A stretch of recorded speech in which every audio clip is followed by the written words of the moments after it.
Traffic congestion பிரச்சனை வந்து ஒட்டுமொத்தமாக அந்த தொகுதியில் ஸ்மூத்தாக இல்லை அப்படிங்கிறது தான் தெளிவாக தெரியுது. மெயினாக சானிடேஷன் இஷ்யூஸும் குப்பை போன்று ட்ரைனேஜ் போன்ற இஷ்யூஸும் அங்கே தொடர்ச்சியாக எழுப்பப்பட்டு வருகிறது. அதே மாதிரி மீனவர் சமுதாய மக்களுக்கும் அங்கே அடிக்கடி பல வெண்டார் பிரச்சனைகள், அந்த கம்யூனிட்டி சார்ந்த ஒரு டிஸ்சாட்டிஸ்ஃபேக்ஷனும் அந்த தொகுதியில் இருக்கிறதையும் நம்மளால் தெளிவாக பார்க்க முடியும். இவை டிஎம்கேக்கு மிகப்பெரிய ஒரு ஸ்விங்கை கிரியேட் பண்ணுறதுக்குரிய வாய்ப்புகளும் இருக்கிறத நம்ம பார்க்குறோம்.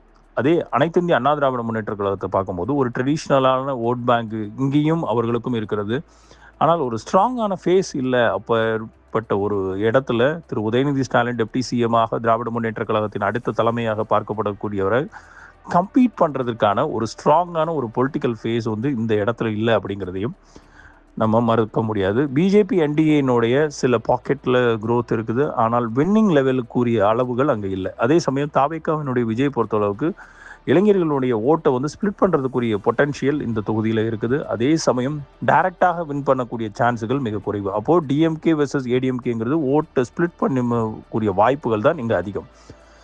மெயினாக இங்கே 3-வேயான கண்டெஸ்ட் இருக்கிறத நம்ம பார்க்குறோம். டிஎம்கே அனைத்து இந்திய அண்ணா திராவிட முன்னேற்ற கழகத்துக்கும் தாவேகாவுக்கும் உண்டான ஒரு போட்டி இங்கே உருவாகக்கூடியது மிகப்பெரிய ஒரு ஓட்டை ஸ்பிளிட் பண்ணுறக்கூடிய வாய்ப்பாக இந்த எலெக்ஷனில் இருக்கும்.